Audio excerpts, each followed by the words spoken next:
So last week we've discussed Rahu till the 6th house. Let's get going with the Rahu in the 7th house and the Ketu in the 1st house. See, when we have the nodes in the 1st and the 7th axis, usually people are, afraid that, look, there is a node in the 7th house. This is not a very good thing for the married life, or for either to get married or for the sustenance of marriage.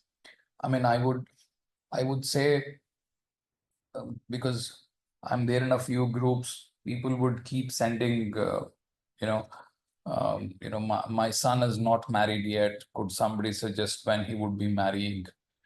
The first thing people would reply is, if there is a node or something in the 7th house, there is a node in the 7th house. That's why there is a delay. The nodes take a lot of blame, in fact. I'm not of the opinion that some planet, one planet alone can do, completely wrong for any bhava, for that matter. All will depend on a lot of things. I mean, at least 4 or 5 things have to influence the 7th house for either to remain unmarried, or delay in marriage, or sustenance of marriage is affected, leading into a divorce, etc.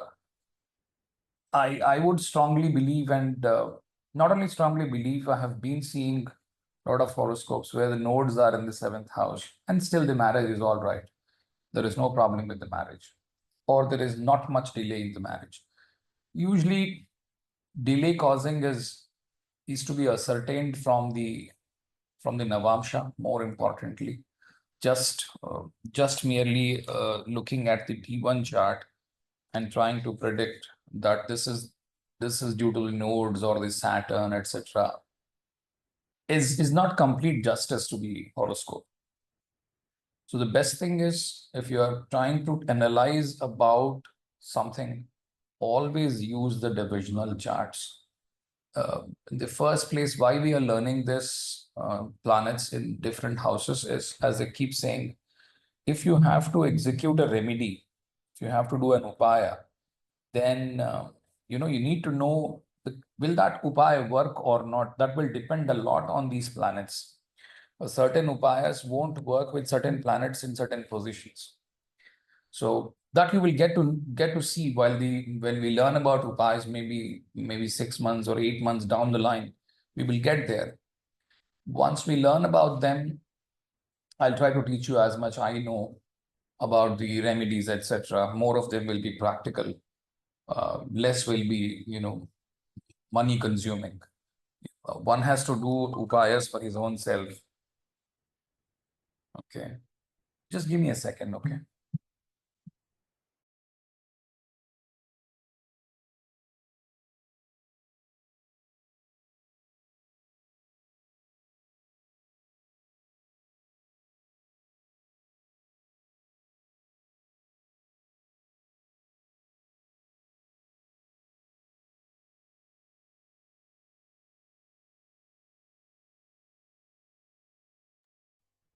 Yeah, I'm sorry.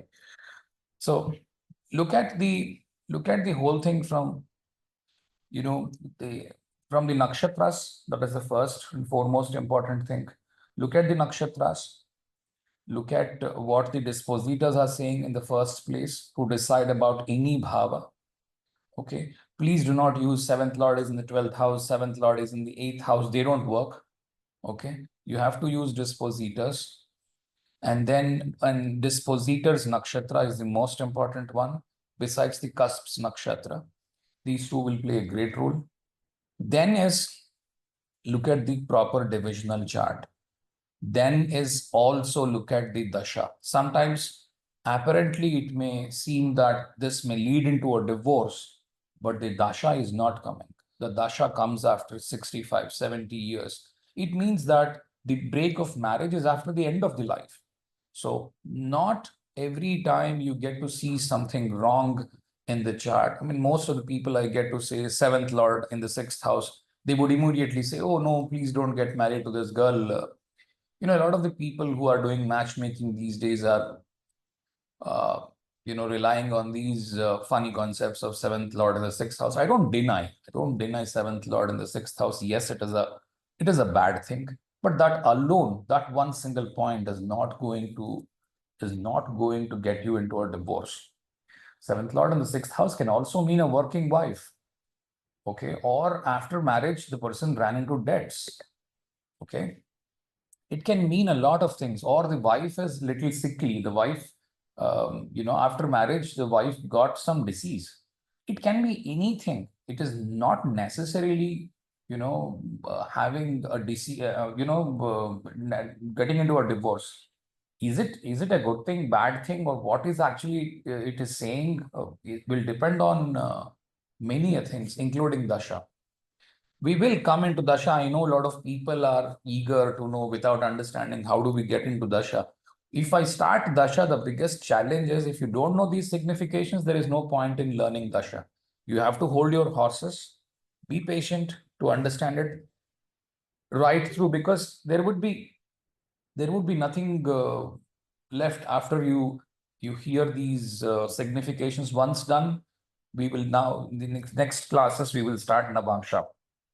Okay, so while Navamsha, maybe a few classes after Navamsha, we will touch a little bit upon the Dasha. But Dasha is a very, very big concept. I think it will take about a year's time for you to master Dashas. Okay, even the Vimshotri will take like one full year for you to understand how the Vimshotri is working. It is such a complicated Dasha.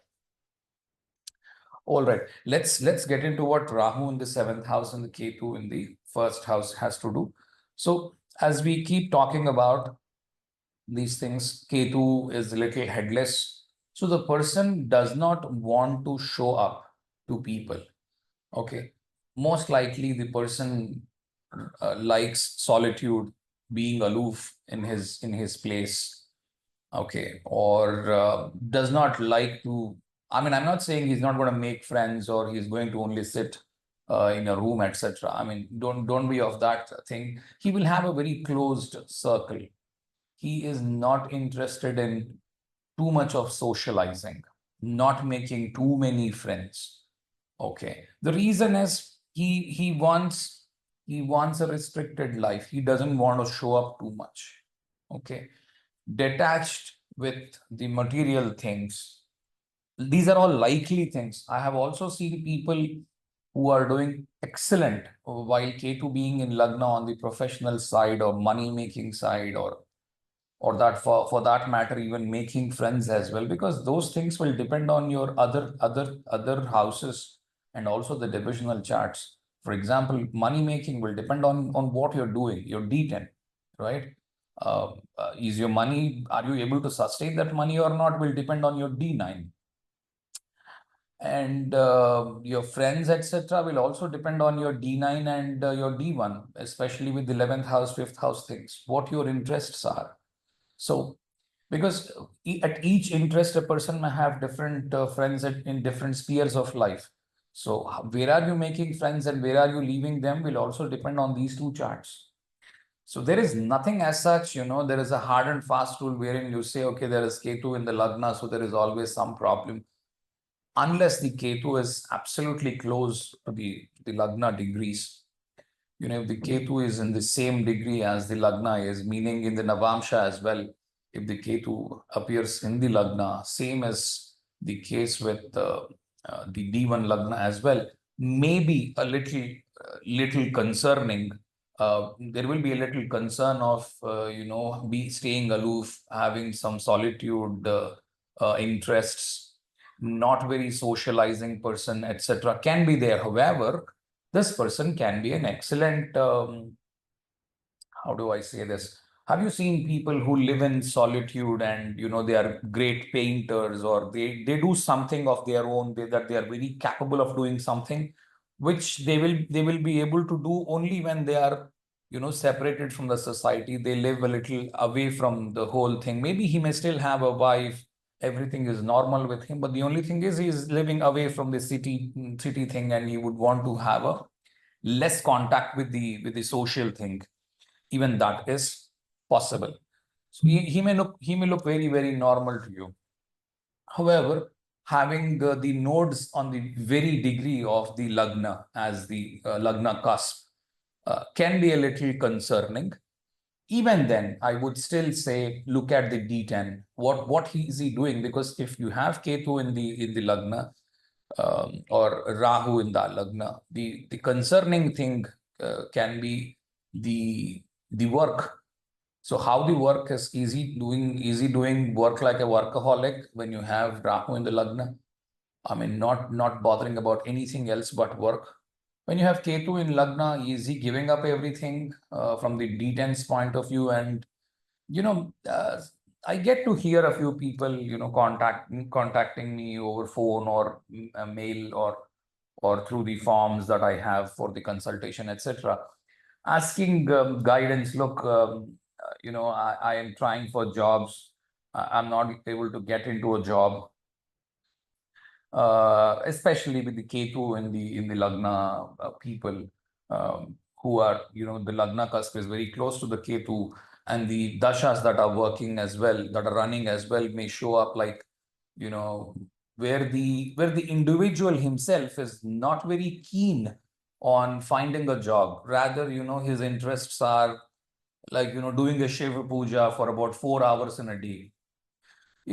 If you are in the material pursuit, right? If you are in the material pursuit and if you're doing a 4 hour of puja a day, it becomes absolutely difficult for the person to, have more energy saved for himself to find a job. If the idea is to have a job, especially with the K2 in the Lagna, so close to Lagna degrees, the usual remedy that can be given to the person is please give up pujas. Don't do over puja. Do a 15 minutes of namaskaram, that is enough. Pray to God, whichever God you would like to pray. Pray him only for 15 minutes. Don't overdo the puja. This is the best remedy that you can give. And it is very difficult, believe me, for such people to give up puja because they're constantly afraid that, look, I'm doing a daily puja of 4 hours and still I'm not able to find a job. And you're advising me to give up puja and you're saying, look, go and find the job. How would I get it? It is very difficult for them to do that because the Ketu is headless. He thinks that everything depends on the Almighty. But 99% of the time, material pursuits are in the hands of the individual. It is not there in the hands of Almighty. Although one thing is there, if your father is rich, that's right, that is given by God. But if you have to be successful, your prayatna or your effort is what it matters. And for that, there is not much of luck is required. That is where your 3, 6, 10, and 11 will work. 3, 6, 10, 11, all are ruled by the neuters, where there is no God's grace. It is just your effort. That's why they are called as upachayas. They are constantly throwing challenges at you. 3, 6, 10, 11. These are all upachaya houses. All right. So somebody who's not willing to excel in life, or somebody who does not want to have material pursuits in life, this is a dangerous thing. Okay. Don't think this is a very good thing. That's why I wrote this on the negative side. Usually people think having Rahu in the Lagna is bad and having Ketu in the Lagna is very good, because Rahu gets the directional strength in the 7th house. It means that Ketu may get directional strength in the 1st house. That is what people might think. But Ketu is directionless because he doesn't have a head. So having Rahu in the Lagna actually can be very, very good, especially in the kind of world that we are living in, because the person is constantly bothered about goals of life materialistically, how I can live richer, how my family can make more money, how my kids can make more money, how can I live a more luxurious life because that is what people are pursuing. People are seeking only that. Rarely people are trying to get into the other side of the thing where the spirituality is required. Believe me, spirituality is very painstaking. If somebody wants to get into spirituality and with the Ketu in the Lagna, I mean, at the outset, it may seem that, oh wow, this guy is seeking spirituality, but that is a very painstaking journey, because you will be forced to give up everything in life and become an ascetic. It's so difficult, because no matter how much ever you think, you cannot give up everything in life. It is very painful. So be careful. If you have enough courage, and if you have enough endurance within you, that is when you try to use your Ketu in that direction. Okay, no matter where your Ketu is, you can still use it as if it is there in the Lagna, if the sadhana is good. But if the Ketu is in the Lagna, it is a little easy for the person to lose his job. Okay, for the person to lose his money, it is more easier for him. So, I mean, easier in the sense, it is not that the pain will not come, the pain will come. But for him, because he dislikes the material thing, he's not very concerned about it in the first place. Okay, it means that your Ketu is too much on you. You have to work on it, because the Dharma Shastra says, if you have to give up these things, right? Let us suppose if you have to give up the material things, you have to decide it even before you get married, or you settle yourself with a wife, with kids, etc. A lot of people approach me saying, look, I've got married, I've got 2 kids, and I am in the materials, I've left material pursuit, and I want to be on the spiritual path. This is running away from responsibilities, nothing more than that. This is what Ketu will do in the Lagna. If the person is running in that direction, then we have to advise him, leave the pujas. Don't do any puja. Actually go out, sit with your friends, spend some time with them. If not, hit the bar, talk to your friends, have some jolly mood, have some couple of pegs, and then come back home. Talk to everyone, find a job, have some material pursuit. I know this will look very odd to people, but this is what one has to do. If your Ketu is pulling too much, too much of you, and if you're leaving all your friends, and you dislike being socializing, that is a problem. Okay. Fear of something that the world will know about the native, extremely focused on something. That's what I said. This guy could be a painter. That's an exclusive thing. Then that will be shown up in the Navamsha. It will also be shown up in the Dashamsha. It will be shown up. Okay. How we will deal with that? I gave a few insights about the Dashamsha already. You can go and see that. That's a very informative video. We will also do more videos on Dashamsha. Okay. Illogical thinking, impractical fears. This is what Ketu will give you. See, what this guy can say is, look, I want my kids and my wife not to face any troubles, but I need to go on to the spiritual path. It is impossible like that, because they are dependent on you. If you are giving up money, obviously they'll have a problem. How can it be so in the world that you are taking a spiritual pursuit and your people will not have a problem on the material side? It is impossible. It is impossible. Okay. So just be mindful of that. Because I get to see a lot of people, not a lot, at least 10% of the people, that's a big number, asking me, look, I'm looking at spiritual pursuits. Is there a spiritual pursuit in my thing? Can I get moksha? They're all silly questions. Okay. Moksha can be obtained even while you are in the samsara. Samsara has got nothing to do with the moksha. This is what is you need to understand. I mean, if you are, because the biggest advantage with our Hindu religion or the Indian way of living is, you can do everything in your life and still be close to God, right? You don't have to give up anything for you to have any spiritual pursuits. Assuming that the world is highly materialistic, there are no good people left, right? This is because of the Ketu in the Lagna.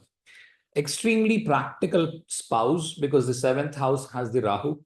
The lady is extremely practical, the wife who has come in, or the husband for that matter, while this native is constantly thinking about giving up everything. Extremely practical spouse, and he wants to go away from the kith and the kin. Okay, he wants to live aloof in solitude. Issues during the partition of the ancestral property. These things can also come up. So when the Rahu is in the 7th house, the emotional level differences between the spouse and the self.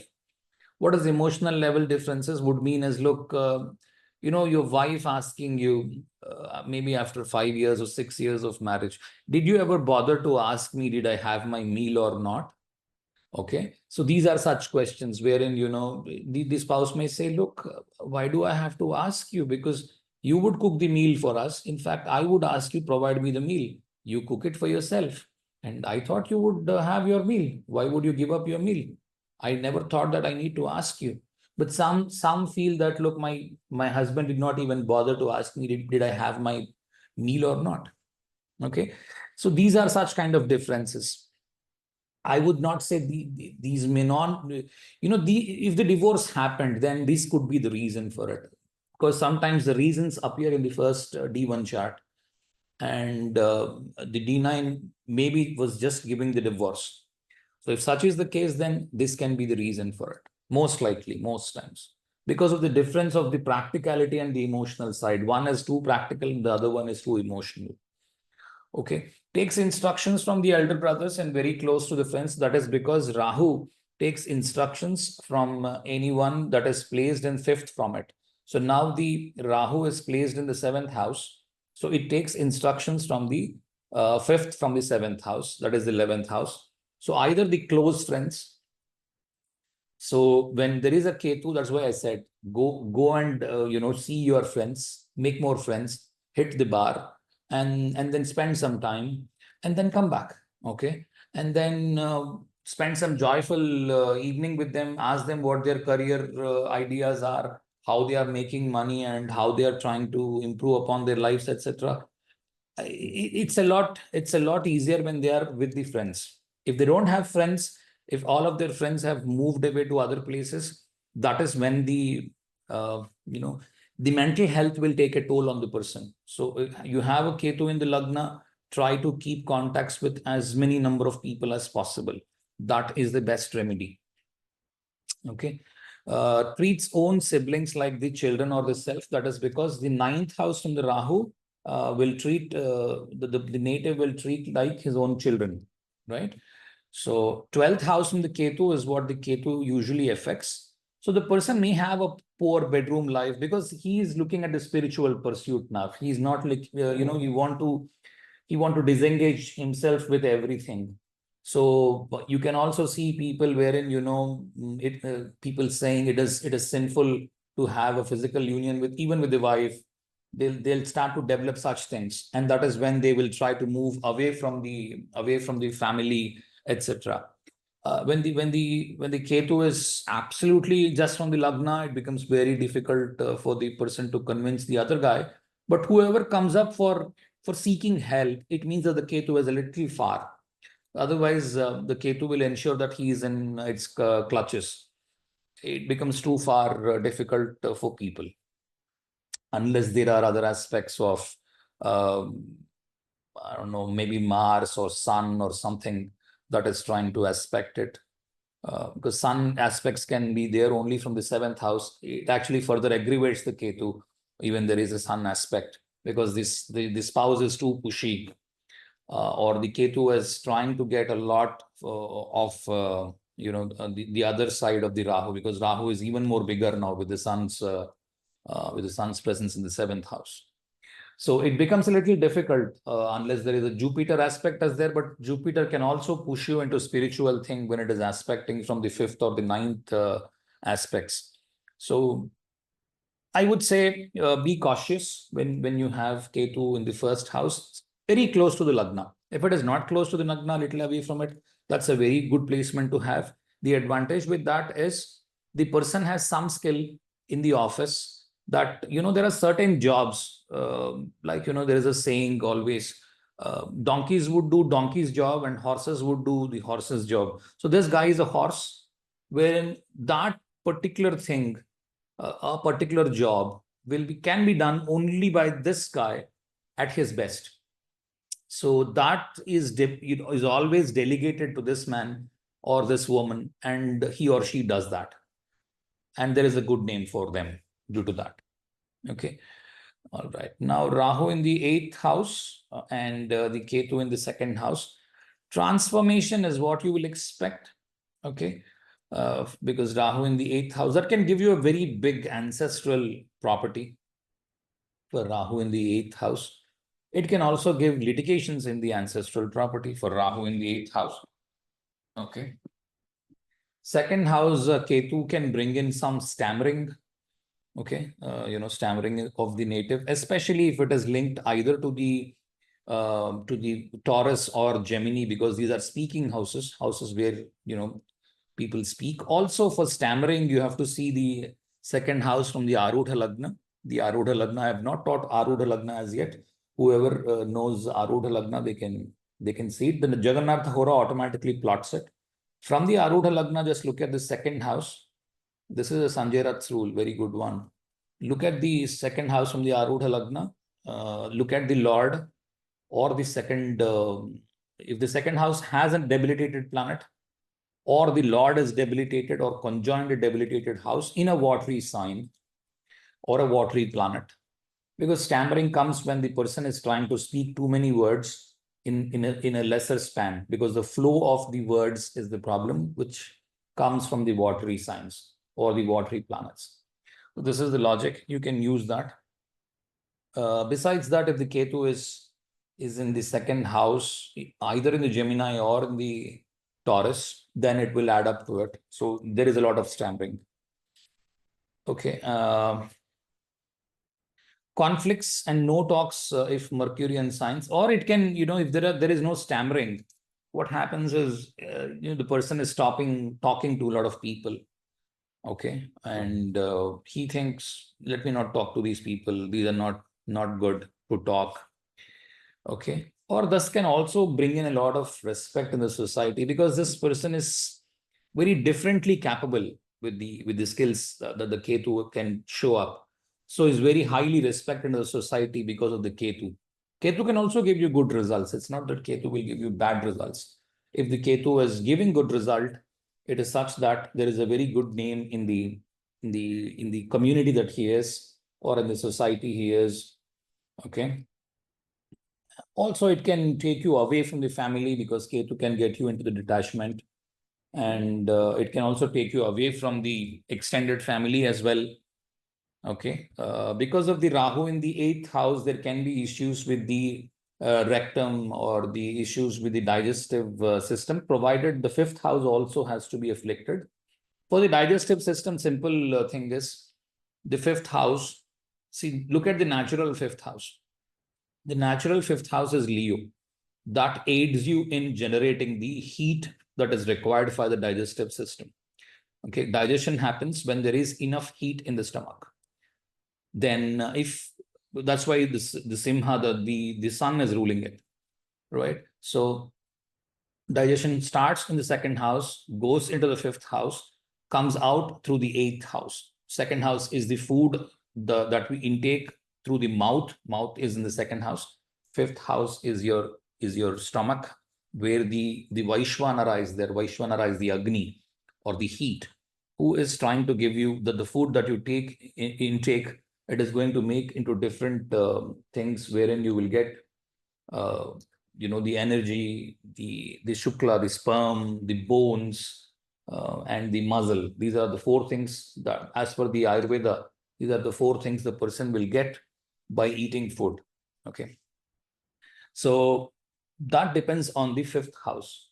So if the 5th house has a planet that afflicts the sun, right, that stops the sun from working, like the Saturn, right? Saturn is a delayed man. So digestion is delayed. It means that, you are building up a lot of gases. So there is a Saturn, sometimes even Rahu in the 5th house, because he dislikes the sun. Because he dislikes the sun, there is a problem in the digestive system. Okay, otherwise just Rahu in non-fiery signs is okay for digestion. But if it's in the fiery signs, then there can be some issues with the digestion. However, that can also be checked from the D30 for confirmation. I'll teach you all that.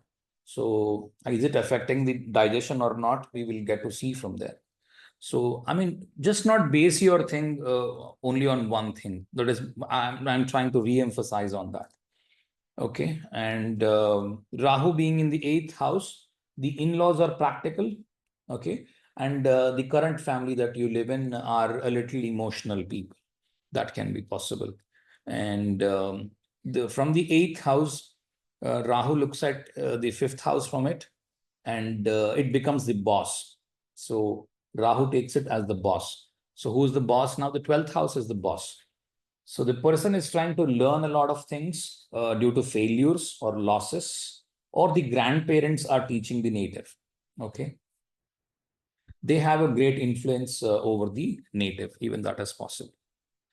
9th house, the 9th aspect from the Rahu goes into the 4th house. This Rahu will make like its kid, right? So he tries to help the extended family and the mother, right? The 12th from the Ketu is what usually the Ketu afflicts, or Ketu tries to remove that. So because the Ketu is in the 2nd house, it tries to remove the ego or the self-respect in the person. This can sometimes be good. This can sometimes be bad. Okay. Because if the self-respect is removed, the person becomes shameless. If he has a high amount of ego, to a 2nd house Ketu can give you, the cut on the ego. So it may balance it out. The other thing is, these people can be very good if their stammering issues are not there, and if they can speak very well because of the good 3rd house. Then what you can see is these people can be very good marketing people as well, because for marketing you have to be a little, customer. What would the customer say? Look, I'm not interested in buying, and you would still keep getting calls from the same company. How many times did that not happen for you? The customers, the product company would keep calling you. The sales executives will keep calling you, and you would keep yelling at them, look, I'm not interested. Why do you keep calling? But still the person keeps calling. Okay. So the ego or the self-respect on the person will be a little less. And for that, such kind of a jobs, this is useful. My point of saying that is no person is useless in this world, or no placement is bad. Every placement has a reason. One has to identify that and make use of it. Because what I often get to see in the videos that people are posting, mostly on the YouTube, is that, look, this combination is bad, that combination is bad. There is nothing like that. No combination is good, no combination is bad. Every combination has a tune. You have to be in tune with what the tune is saying with the horoscope. So be in tune with that, you will be the most happiest. So that you need to use the least amount of effort and you are happy. Okay. Rahu in the 9th house, Ketu in the 3rd house. This is another thing what people have, propagated, kept on saying that, look, 9th house, Rahu, Maranakarak Sthana, Pitru Dosha. I mean, talk what not. People will talk in length about Pitru Dosha. And the funnier part is Rahu in the Simha, I mean the Leo, or Rahu in the Sagittarius is Pitru Dosha. Okay, very good. So anybody born for that 1.5 years of the Rahu in the Simha, everybody will have Pitru Dosha. This can bring in money for those people who are saying about the Pitru Dosha. But is it really there? I'm not denying Pitru Dosha for Rahu in the 9th house. Please don't take me wrong. I'm not denying that. But what does Pitru Dosha will do? What does it do? It can affect your father's career. It can affect your father's health. It can affect your father's death. Okay. It can bring in everything. There are people, right, on this planet. You contact these people who talk about this Pitru Dosha. The person's father is already dead long back, 15 years ago. They'll keep doing these Pitru Dosha thing for years together, or the Shraddha. Every year they are doing it religiously. Even then they'll say there is some Pitru Dosha, this, that, pays 5 lakh rupees. We are going to get this off your head, and you will live happily ever after. And after 6 months of time, what you will understand is the 5 lakhs or the 6 lakhs has gone, but all his problems are just like that. Because Rahu in the ninth house not necessarily will do only those. Because the kind of society that was in place when these things were written by the rishis or the munis was such that if your father says something, it has to be accepted, admitted, put in place. You have to work on it. Okay. Your father's profession is your profession. You cannot deny that. If your father is a Brahmin, you're a Brahmin. That's it. If your father is a cobbler, you are a cobbler. That was the kind of society we were living in long, long ago, 5,000 years ago. Today, none of the fathers are doing the same work as we are doing, right? My father did not do the kind of work I'm doing. My kids will not do the same work. I'm an engineer. None of my kids are going to be engineers. Okay. So they've not picked up that professions anymore. So these things, the Rahu in the ninth house is a person, because Rahu tries to challenge. Rahu tries to question the ninth house. Rahu being in the ninth house will question the dharma, right? Ninth house is the dharma. Now, there are so many things that will be there in a religion. Take up any religion. Each religion will be built on some foundations. Look, these are the things that you have to follow. And these are those rituals that you need to follow if you're following a specific religion. That is how a religion is designed, based on the customs, etc., rituals and all that stuff. Rahu is the first person to question that. Look, I'm doing this. Explain me logically how this will lead to something, whatever you're promising, right? Because now dharma is such that it cannot be questioned. Or with the as the time has passed, a lot of things we do not know, we just do them blindly. Now the parents do not have answer to this, so they'll say, look, my father did this, I didn't have the courage to ask him. His father did that, he didn't have the courage to ask his father, so we never bother to ask why we are doing this. If you ask me logically, I do not know, but this is what we have been practicing. But Rahu will say in the ninth house, look, this does not appeal to me logically. Why I'm doing this, I don't have the understanding. So Rahu can stick to only those things which appeal to him logically. Okay, he will not accept anything on the face value. That is the challenge with the Rahu. Now, Dharma Shastra is such that, or the kind of any, I mean, you take any religion, every religion will have this. We have to accept that. There will be some andhavishwas or some ritual or some custom, including me. I also do not understand a lot of things. Okay, why we do? Because they are as a ritual, they are as an achara. That means something being followed by so many people. Now I have made up my mind to not question a few of the things for my own reasons, for my own thing. But I would rather respect those things that have come in very logically into the tradition or into the custom or the kind of thing that we do. Right? It could be a marriage thing where we do a lot of rituals. It could be anything for that matter. We have the most extensive rules that these are those things that we need to follow, right? So Rahu keeps questioning that, look, why should I have to do this? Which was not allowed in those days. Father cannot be questioned. A Dharma Shastra cannot be questioned. A religion cannot be questioned. Okay. So the fear is, if the religion is questioned, the fear is the person may leave the religion. So what can be done is rigorously ask him to do many more pujas. That is what was usually prescribed for the native. Or if the other people are doing, one ritual at a time, this person was made to do more and more rituals, or, like the imposition that we used to get in the first standard or the second grade of the school. When we did not know what to do, people used to get an imposition, right? Write this 10 times, write this 5 times. So that is the kind of punishments people used to give for Rahu in the ninth house, especially for the kings, because only kings had the horoscopes those days. I think I've told you many times this.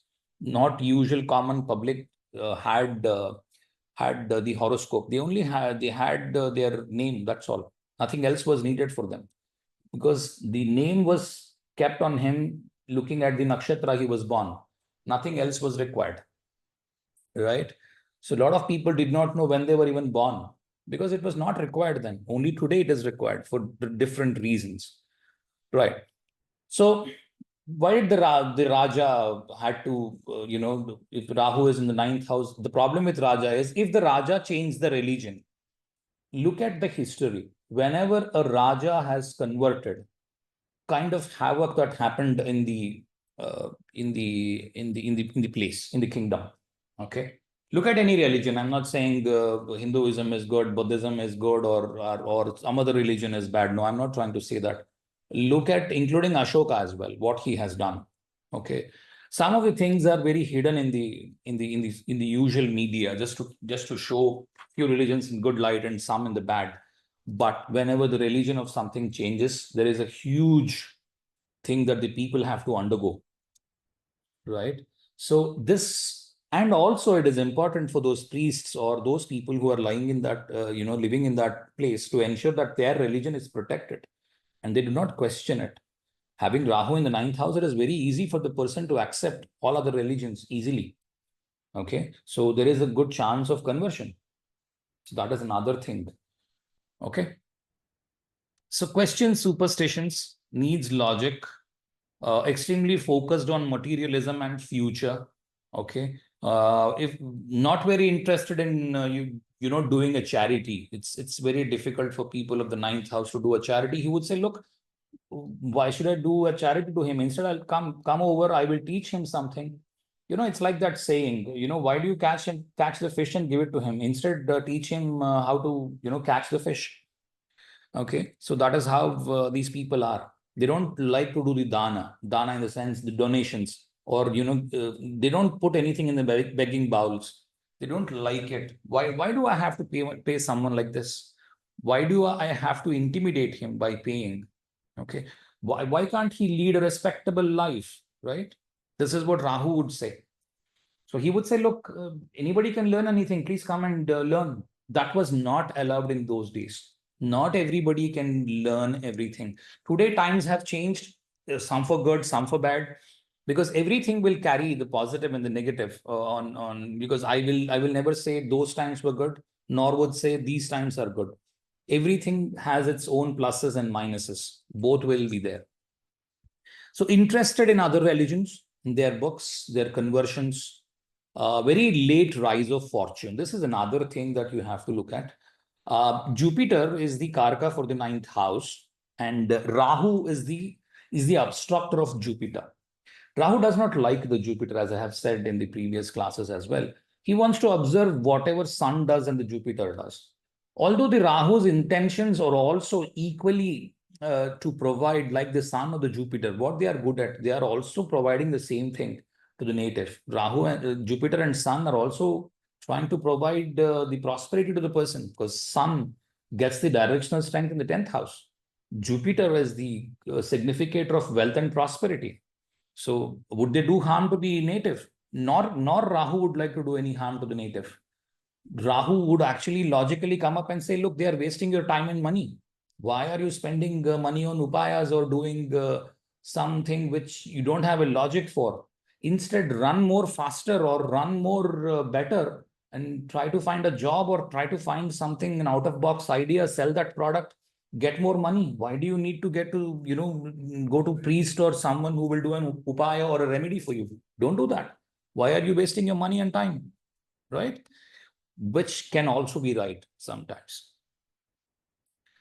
Okay, so very logical thinking.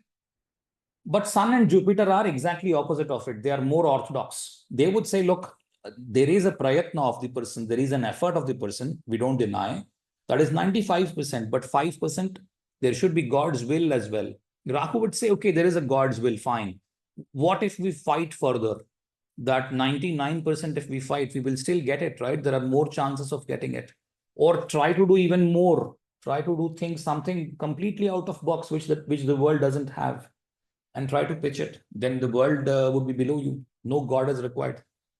You become the god, you become the king, you are everything. That is what Rahu is. There is no god, there is no one. You are living your life alone, right? This is what Rahu is. The concept of Rahu is like that. That is why we will try to show Rahu to the Western culture, wherein not much of a spirituality is required. I'm not trying to degrade any religion that came from the West. That's not my idea. But usually people try to point Rahu to the West, saying, look, they are trying to be more materialistic. Okay. However, materialism will depend on so many things. A lot of people born here were also materialistic. There were so many kingdoms. We were also having the same pain that the West had. So I don't buy that much. But from the astrological point of view, we have to show it to somewhere. So Rahu and Saturn were pointing to the southern direction, right? Where most of the inventions or the later age things have come out. Will not accept anything on the face value. That is one more thing. As I said, Rahu will not accept anything on the face value. He would say, okay, who delivered the lecture is not important for Rahu. What was the content of the lecture, or what was the person saying, rather than who said that? Okay. Is there something that I have to look for, or I can learn from it, or I have to correct myself? Rahu will be very quick in doing all that. Rahu is a very useful planet. Okay. So in today's world, I would say don't bother much. Okay. If Rahu in the ninth house, especially if the father is not there. If there is a father, if the father is facing troubles, then it is important for you to look at the chart of the father, not merely base the prediction on the kids thing. Okay. Because certain times what happens is there is nothing much that you can do, because Ram can be very, very powerful there. And also, I mean, a lot of people come and ask me, look, somebody advised to this thing that my kid, somebody saw my kid's horoscope and they said the Pitru dosha is there. I usually tell them is that it is not because of the kid, the father has a problem. Please underline this line. It is not because of somebody else, the native has a problem. No matter what, if there is a problem, it will be shown in the native's chart also. It cannot so happen that it is not showing up in your own chart and it is showing up in somebody else's chart, maybe your spouse, your kid, or your mother, or your father. It means that the astrologer doesn't have the knowledge. If it is, I mean, sorry to say that, it can also happen to me as well. So although it may not show up, it does not mean that the chart doesn't have it. Okay, the chart doesn't have it. The chart has it. Only then it will come to your kids, or to your wife or somebody. It will not so happen that because of the wife you are facing the issues. It will never so happen. Never try to blame the other person for anything. If the chart has it, it will come. Otherwise, no. Okay.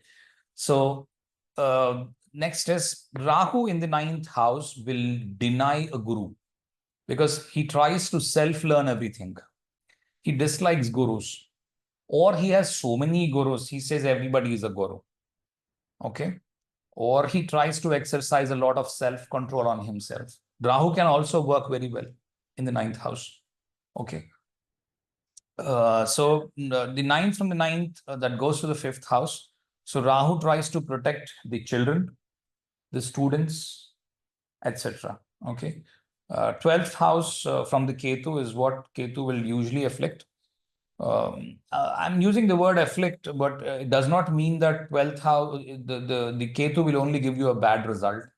As we keep talking, Ketu will always try to destroy something and tries to re-establish that. So there is a process of transformation that usually Ketu brings in. Although it is the end result may be good, the process may be a little turbulent. That is what is the challenge with the Ketu. So if Ketu tries to bring in something good at the end result, the process can be a little painful.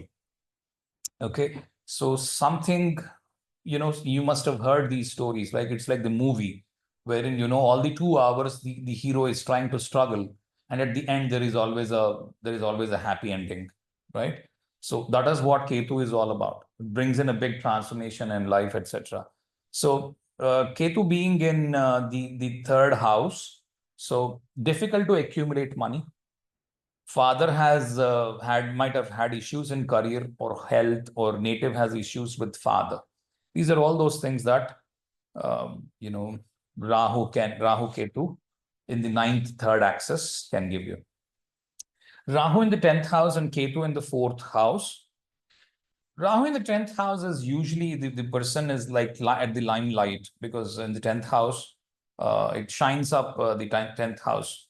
And the person is in the limelight in the office, or the person is very interested in doing a lot of, usual prediction what people will give is um, going to pilgrimages is what he's very interested in, visiting different places through pilgrimages, and helping everyone at the office. Rahu helps a lot, in fact.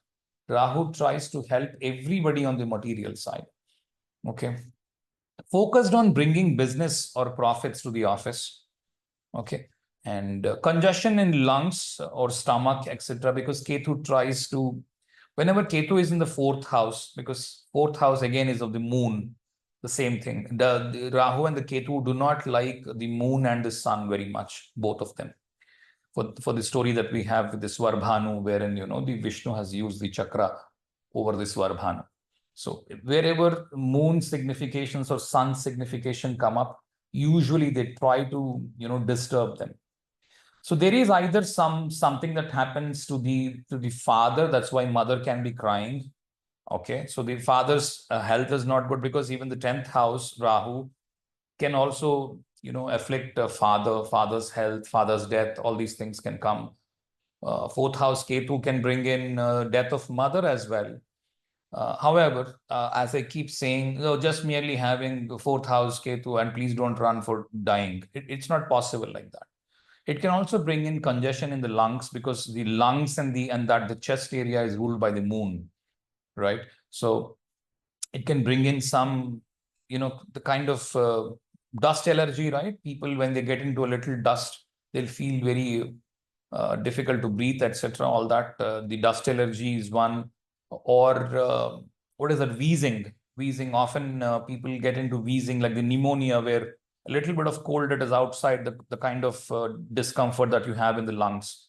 This is not permanent thing, but they'll be very cautious about the dust or the cool temperature that you may have in the winters.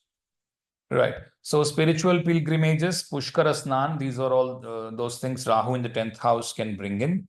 Not necessarily every time, but yes, there are good chances of that. Father is away from the native.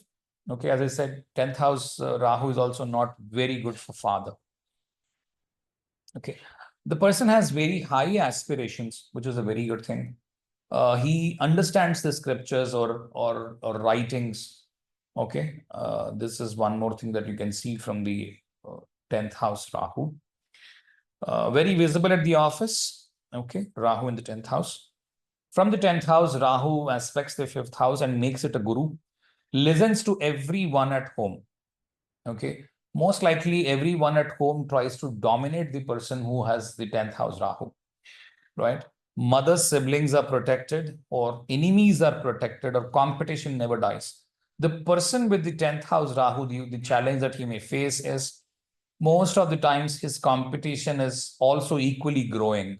So it can be a good thing, wherein, how can it be a good thing if your competition is growing? It means that the industry is growing, right? If the competition and you can also grow simultaneously, because your industry is growing, like the AI and the machine learning, right? It's constantly growing, because, that's a new concept, correct? So it can be that way also. Or on the negative side, because the competition is growing constantly and if the industry is shrinking, then the person is in a huge trouble. It can be there both ways. Okay. So do not think that, okay, this is a good position, this is a bad position. Never it is like that for any planet. If somebody says you like that, this is a good position, that is a bad position, it means that he's not using the complete logic. Okay. Okay. It can so happen that after having analyzed everything, because you have to, target something, then you may say that for this horoscope, this has brought in this trouble because the person is not in tune with this planet. Okay, so then it's fine. Otherwise, on the very face thing, that if the person looks up the D1 chart and says, this look, this seventh lord is in the 12th house, this is a bad position, seventh lord, 8th house, bad position. If it takes 10 seconds for you to analyze that, then a software will easily do it. You don't need an astrologer for it. I mean, have this common sense in place. Okay, so the 12th house from the Ketu is what Ketu is interested in transforming. So the person's third house is transformed. So there can be a conflicts with siblings. There can be siblings facing hardships, or there are no younger siblings at all after this native. These are the possibilities. Rahu in the 11th house, Ketu in the 5th house. So there can be many elder siblings or no elder siblings. If the Mars is aspecting the 11th house, for Rahu being in the 11th and Mars is aspecting the 11th house by any of the drishtis, by 7th, 4th or 8th, or or Mars also being present there, the challenge is there can be a death of a sibling. Okay, that also you have to confirm it from the Navamsha, or the D3. You have to use D3 for the siblings. We will eventually learn it. So after the D9 is over, maybe I'll cover D10 and then we'll come to D3, because these are little unimportant things. People will be interested first at the spouse and then at the office. So that is how I'm trying to take it. From there, we will maybe that itself will take, like, I don't know, maybe 3-4 months from now. It may take Navamsha, especially just on the wife thing. And may Navamsha wholly to complete, I think it will take more than a year for the content that I have. But let's see how we will place it. Extremely materialistic, okay? Because Rahu in the 11th house can create illusions in the other people's minds. He has a very good sales technique. Or the person himself is in an illusion that there is a Ponzi scheme that comes up and the person falls for it, and he may lose money out of it. Okay, so he may be manipulated, or he is absolutely manipulating the company's records. It can be, you often see these people, right? Like the CAs or the people who are in the finance. They will try to manipulate those figures and try to show those results very well for the shares not to fall. These are those kind of people. Or what I have heard recently from one of my cousins is that, look, even though the shares are falling, there will be a keynote written by the person who is managing the assets, etc., saying, look, although this is down, that the sales are down for these reasons in the market, the other next month, so many sales are expected. It's kind of an illusion just to keep, because you cannot lose the sentiment in the market. So the person is trying to give a lot of information and keeping the sentiment alive.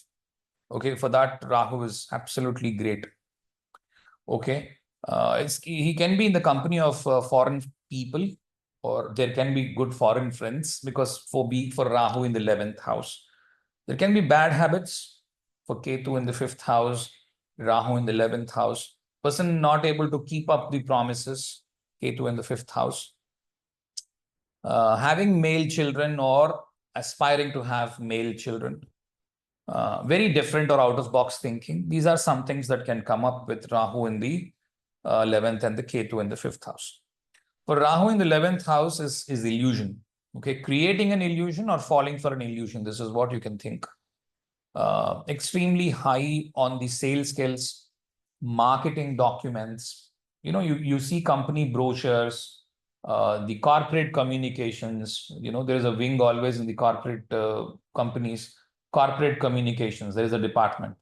So these people will work for such companies. It's very good. Such departments, it's very good.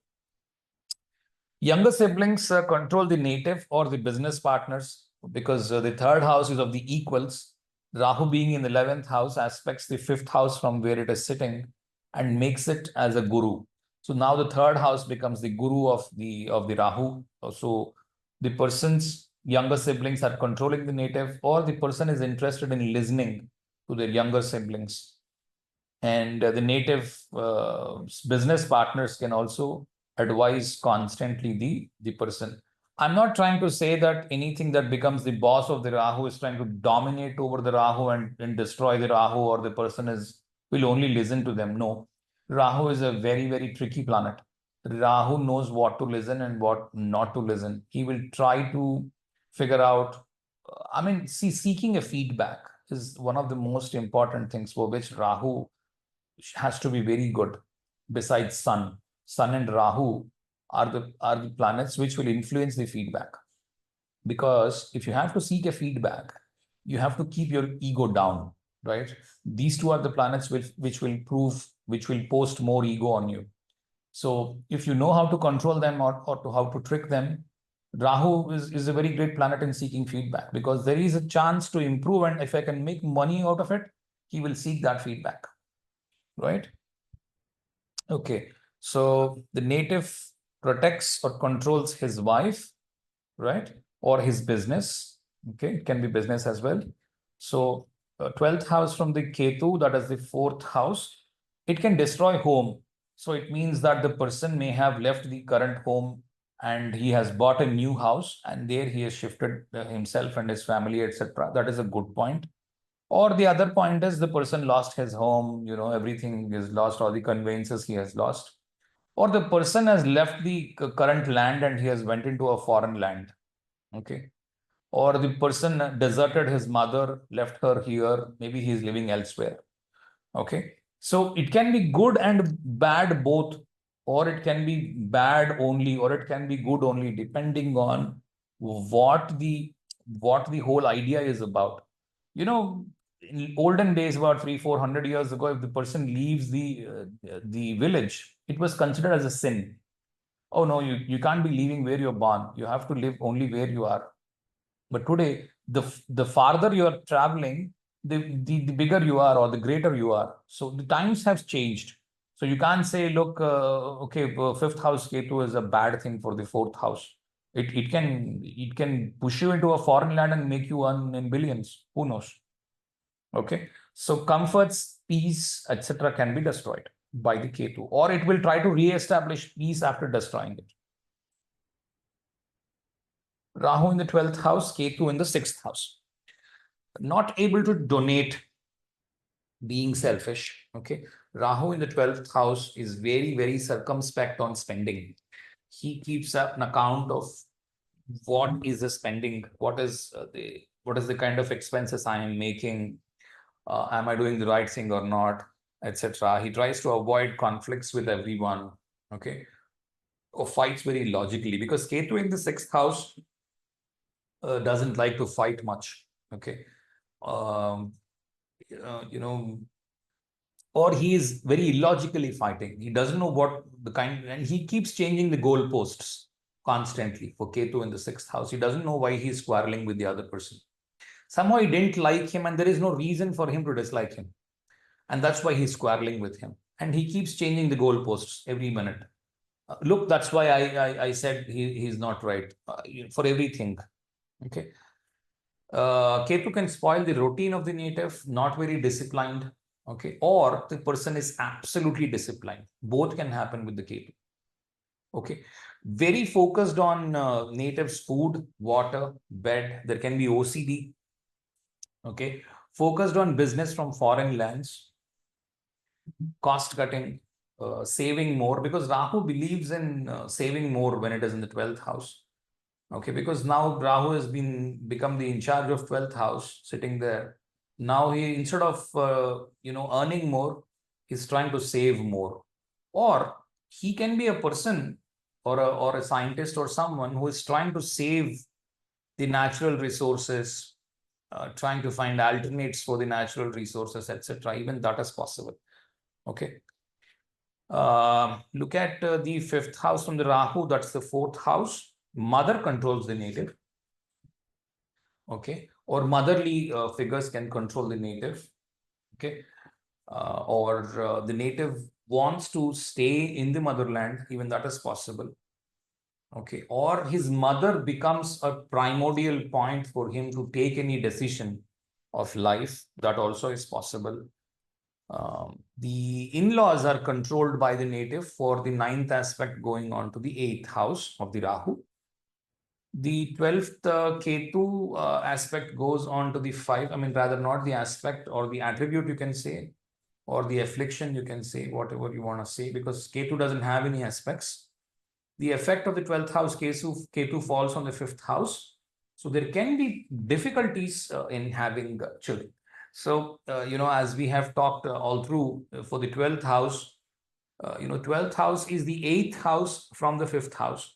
So having good planets here that support the Jupiter and the Sun are important to be placed in the 12th house, because 12th house is the bedroom, and Sun is the karka for children. Sun helps you have that heat or the lust that you have in your body for the union, and Jupiter blesses you with the children once the union happens, because Jupiter looks at prosperity wherein the family is together due to values and morals of the family. That is why Jupiter rules the 12th house. And Ketu, Saturn, Rahu, these are those planets which do not like the Sun, especially the Sun, because the union, they do not want a union to happen. So these may obstruct the Sun. So usually having Saturn, Rahu, Ketu in the 12th house, any of them, they can bring in difficulties for the native to have children. Okay. However, the only silver lining can be is if the 5th house receives an aspect of Jupiter, he will have children. This is in the D1. Okay. This happens in the D1. Anyway, I have given a lot of things for childlessness. The rules I have given a lot of them. But if you need a snapshot thing, 12th house has either the Ketu or the Saturn or the Rahu. And if the Jupiter is not aspecting the 5th house, if Jupiter is placed in the 5th house, also there is a problem. Okay. Besides, then there is a problem. Besides having Rahu or Ketu or Saturn in the 12th house, Jupiter placed in the 5th house, if it's in the own sign, even more problem. Okay. If it's in the Revati Nakshatra, even more problem. Okay. So, I mean, some people may say, look, 5th house, Jupiter, Revati, own sign, it should be very good. No, not necessarily. Okay. You may have childlessness because of that. If you look at the mantra, you'll understand that. Pushno, Revati, Gavaha, Parastat, Vatsa, Avastat. Okay. There are no children and the person is crying for it. Vatsa is child, right? So there is child there. The person may not have children because the Jupiter is placed there in the own sign. And the dispositor, everything becomes Revati now. The cusp is Revati, the dispositor is Revati, the Lord is Revati, everything is in Revati now. Revati can destroy having children. The person can be childless, provided the 12th house is also afflicted either with the Saturn or the Ketu or Rahu, because these planets obstruct the Sun. Anyway, having said all this, what is most important for you to determine whether the children are there or not? Look at D7. For sure, it will show up in the D7 as well. It will show up in the dashas as well. If you see the Vimshotri dashas, I have not taught you Saptamsha as yet, but if you see the Saptamsha, you will be very clear that this person doesn't have children. So if you do not stop at the D1, look at the D9, D7, and the dasha, all four rather, then you have a clear understanding of, yes, this person doesn't have children. Instead of just saying, look, 12th house Rahu, children will not be there. That's a half the rule. It's not the full rule. Okay. I believe I've come to the end of today's session. Anybody has any questions, queries, feedback? I'll be happy to listen.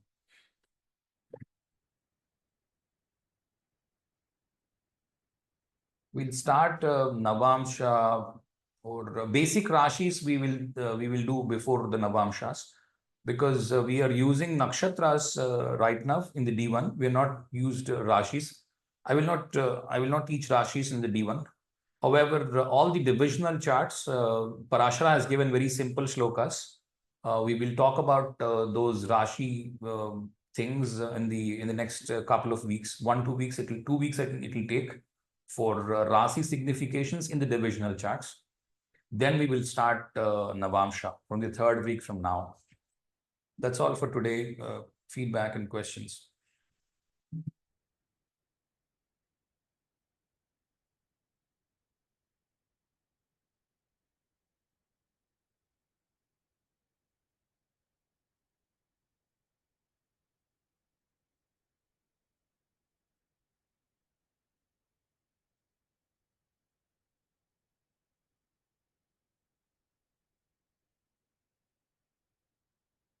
No questions?